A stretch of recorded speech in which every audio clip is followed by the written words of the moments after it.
The following is a RackRadioShow.com exclusive.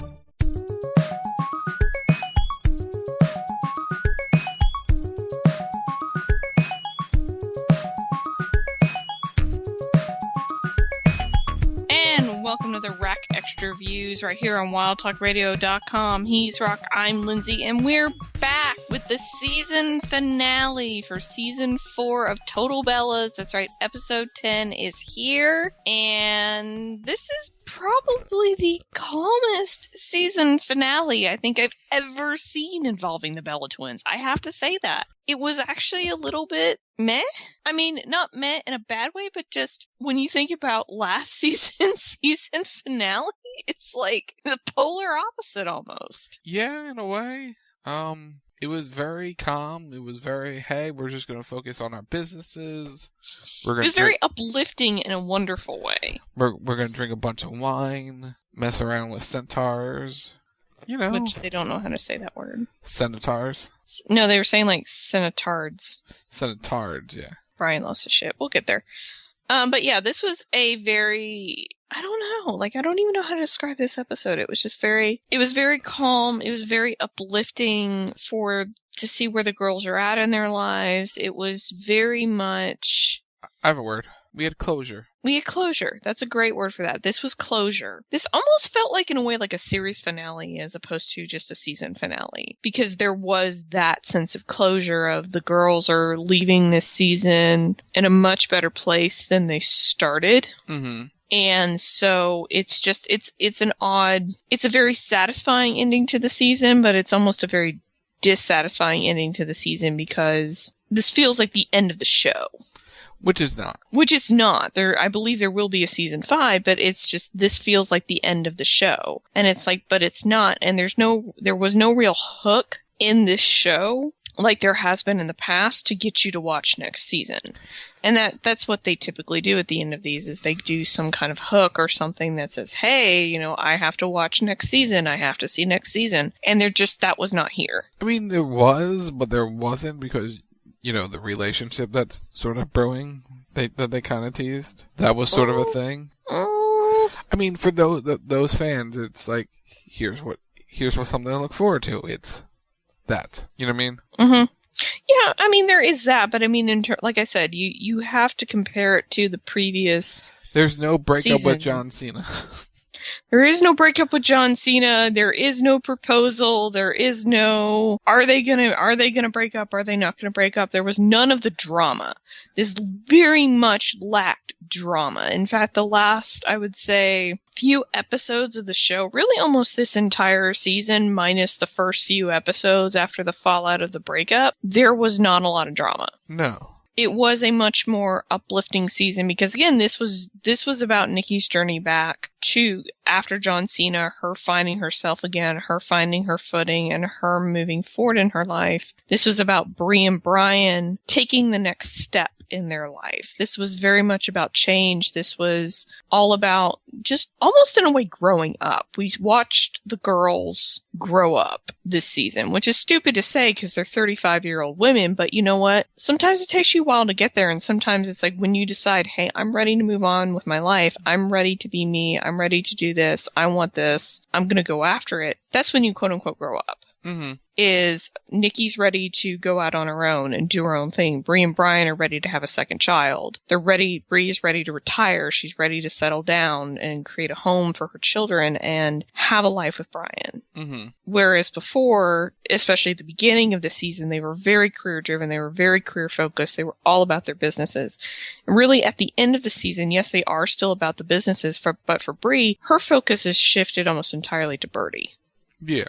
And she says that in the show, every decision that she makes is driven by Birdie. Birdie and the future child. Yes. Right now, it's just Birdie, though. Mm-hmm. This episode, I imagine, okay, there's not a lot to dive into.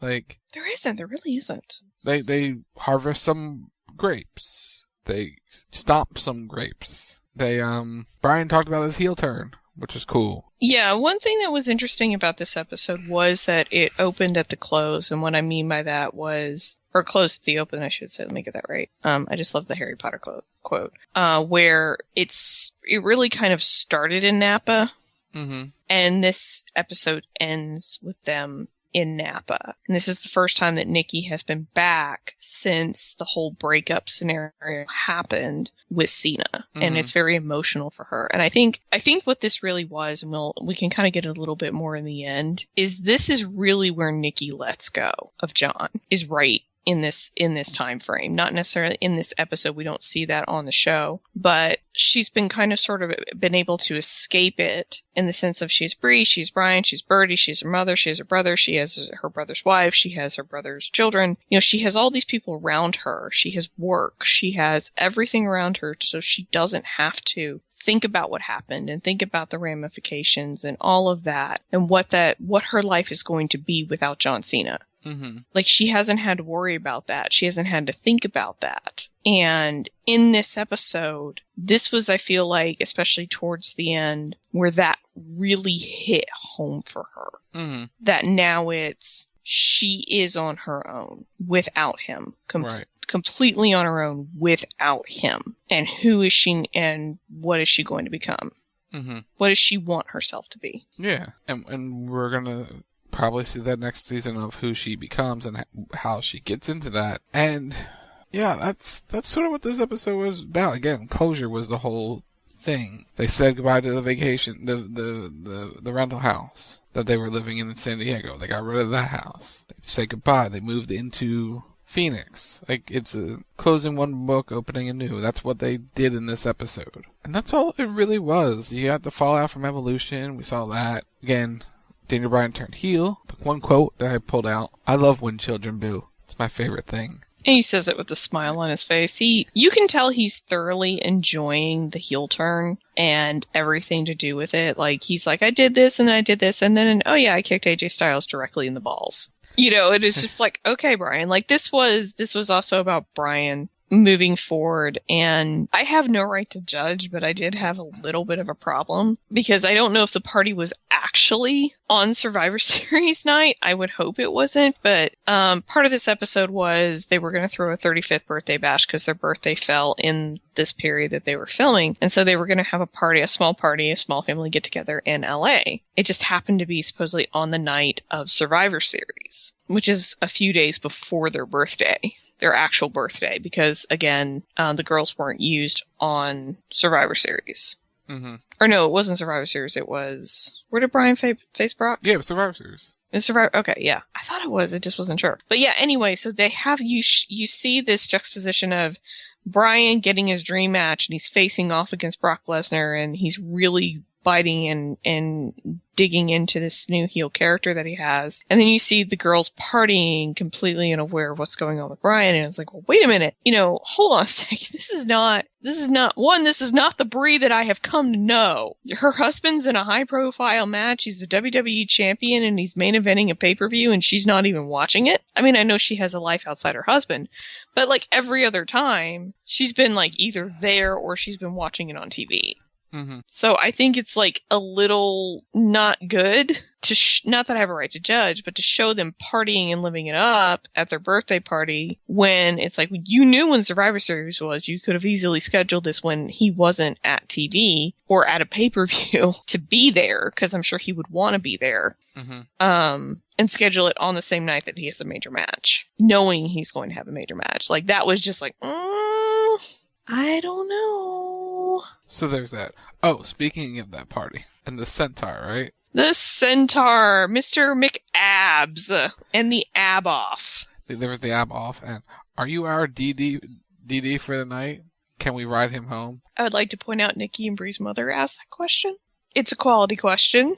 I think we all wanted to know the answer to that. I mean, shit, everybody can just hop on an Ab and just ride him home. It's perfect. But the one news story that came out of this show, Nikki Bella's officially hung up the boots, or hung up the jersey as it were. She's officially retired from in-ring competition with WWE. That is noteworthy to point out. Yes. So there is that. Yes, her last official match is with Ronda Rousey at Evolution. No, the last official match was on the European tour. Right, but the last high profile match was on pay-per-view, yeah. Yeah.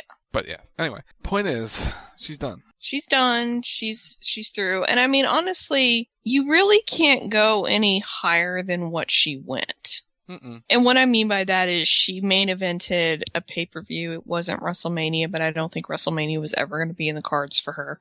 So she got to main event a pay-per-view with Ronda Rousey. It was the first all-women's pay-per-view. It was historic. You really can't get much better than that than main eventing WrestleMania, but again, that wasn't there. So you really can't do more than that. And honestly, she's got so much else going on in her life. They're running multiple businesses. She's got appearances, and she has her own personal life that she has to deal with. That, wrestling doesn't fit into the scheme of things anymore. Mm-mm. And there was a lot of commentary, especially when they're in Napa, that she just wants to stay in Napa and enjoy it and have a good time, but she has to get in a car and she has to leave because she's committed to the European tour, and she's a little jealous of Brie because Brie gets to stay because Brie's retired. And so that I really feel like that made Nikki think about it. And also, it's not as much fun without her sister. It's just not. They did it together. It's the Bella twins. And I think there's a little bit of fear in Nikki that, well, if Brie isn't there, are they going to want her?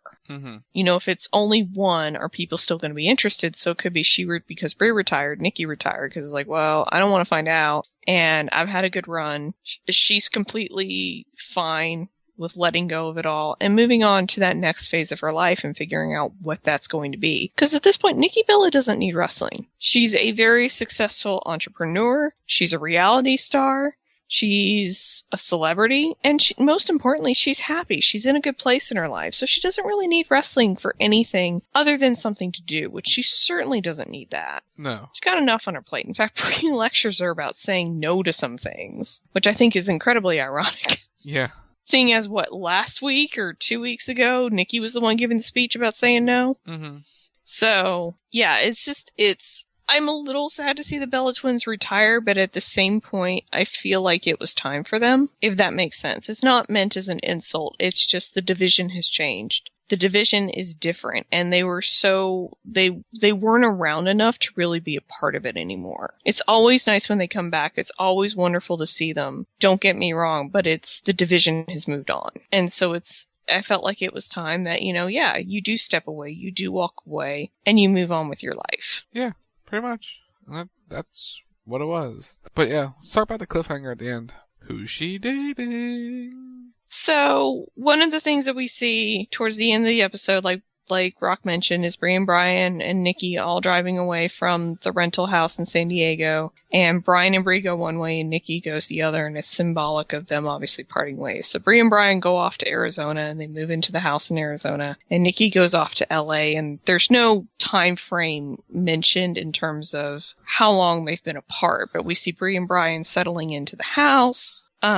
Which is a very nice house, and them ready to start that next chapter in their life, and them sort of reminiscing about how Nikki is not there.